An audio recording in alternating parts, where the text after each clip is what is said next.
بسم اللہ الرحمن الرحیم۔ صرف 5 منٹ کا مدرسہ قرآن و حدیث کی روشنی میں 84واں دن 24 ربیع الاول۔ نمبر 1، اسلامی تاریخ۔ حضور صلی اللہ علیہ وسلم کی پیدائش کے وقت دنیا پر اثر۔ رسول اللہ صلی اللہ علیہ وسلم کی مبارک پیدائش سے 50 دن پہلے اصحاب فیل کا واقعہ پیش آیا۔ شاہ یمن ابرہہ ہاتھیوں کے ایک بڑے لشکر کو لے کر بیت اللہ شریف کو ڈھانے کے لیے مکہ آیا، مگر اللہ تعالی نے اس پورے لشکر کو تباہ کر کے بیت اللہ کی خود حفاظت فرمائی۔ مورخین کا بیان ہے کہ جس وقت حضور صلی اللہ علیہ وسلم پیدا ہوئے، ٹھیک اسی وقت کسریٰ کے شاہی محل میں سخت زلزلہ آ گیا اور اس کے 14 کنگرے گر گئے۔ اسی طرح فارس کے آتش کدے کی آگ جو برابر 1000 سال سے جل رہی تھی، ایک دم سے بجھ گئی۔ گویا اللہ تعالیٰ کی طرف سے ایک طرح کا یہ اعلان تھا کہ اب اس دنیا میں وہ ہستی پیدا ہو چکی ہے جن کی عظمت و بلندی کا چرچا پوری دنیا میں ہوگا، جو کفر و شرک اور گمراہی کو ختم کر کے ایمان و توحید کا بیج بوئے گا اور تمام بری عادتوں کو ختم کر کے لوگوں کو اچھے اخلاق سکھائے گا، اور جو کسی ایک قوم، قبیلہ و خاندان اور ملک کا نہیں بلکہ قیامت تک کے لیے پوری دنیا کا ہادی و پیغمبر ہوگا۔ نمبر 2، حضور صلی اللہ علیہ وسلم کا معجزہ۔ حضرت رفاع رضی اللہ عنہ کی آنکھ کا درست ہونا۔ حضرت رفاع رضی اللہ عنہ فرماتے ہیں، جنگ بدر میں میری آنکھ میں ایک تیر لگا جس کی وجہ سے آنکھ پھوٹ گئی۔ آپ صلی اللہ علیہ وسلم نے اس پر تھوک مبارک لگا دیا اور دعا فرمائی، اس کے بعد ایسا ہو گیا جیسے مجھے کوئی تکلیف ہی نہیں پہنچی۔ نمبر 3، ایک فرض کے بارے میں۔ سب سے پہلے نماز کا حساب ہوگا۔ رسول اللہ صلی اللہ علیہ وسلم نے فرمایا، قیامت میں سب سے پہلے نماز کا حساب لیا جائے گا، اگر وہ اچھی اور پوری نکل آئی تو باقی اعمال بھی پورے اتریں گے، اور اگر وہ خراب ہو گئی تو باقی اعمال بھی خراب نکلیں گے۔ نمبر 4، ایک سنت کے بارے میں۔ اچھی موت کی دعا۔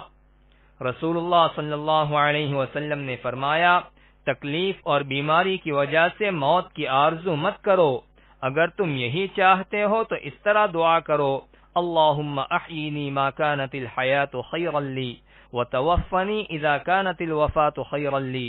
ترجمہ، اے اللہ تو مجھے زندہ رکھ جب تک میرا زندہ رہنا میرے حق میں بہتر ہو، اور مجھے موت دے اگر مرنا میرے حق میں بہتر ہو۔ نمبر 5، ایک اہم عمل کی فضیلت۔ اللہ کی دی ہوئی روزی پر راضی رہنا۔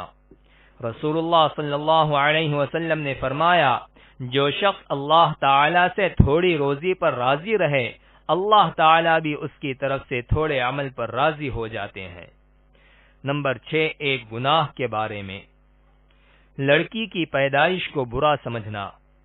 قرآن میں اللہ تعالی فرماتا ہے، جب ان میں سے کسی کو بیٹی پیدا ہونے کی خبر دی جاتی ہے تو اس کا چہرہ رنج کی وجہ سے کالا پڑ جاتا ہے اور دل ہی دل میں گھٹتا رہتا ہے، اور جس لڑکی کی پیدائش کی اس کو خبر دی گئی ہے اس کی شرمندگی کی وجہ سے لوگوں سے چھپتا پھرتا ہے کہ اس کو ذلت گوارا کر کے رہنے دے یا اس کو مٹی میں چھپا دے، وہ بہت ہی برا فیصلہ کرتے ہیں۔ نمبر 7، دنیا کے بارے میں۔ دنیا کا دھوکہ۔ قرآن میں اللہ تعالی فرماتا ہے، اے انسان تجھے اپنے رب کی طرف سے کس چیز نے دھوکے میں ڈال رکھا ہے کہ تو دنیا میں پڑھ کر اسے بھلائے رکھتا ہے، حالانکہ اس نے تجھے پیدا کیا اور پھر تیرے تمام اعضاء ایک دم ٹھیک انداز سے بنائے، پھر بھی تو اس سے غافل ہے۔ نمبر 8، آخرت کے بارے میں۔ جنت کی نہریں۔ رسول اللہ صلی اللہ علیہ وسلم نے فرمایا، جنت میں ایک نہر پانی کی، ایک شہد کی، ایک دودھ کی اور ایک شراب کی ہوگی۔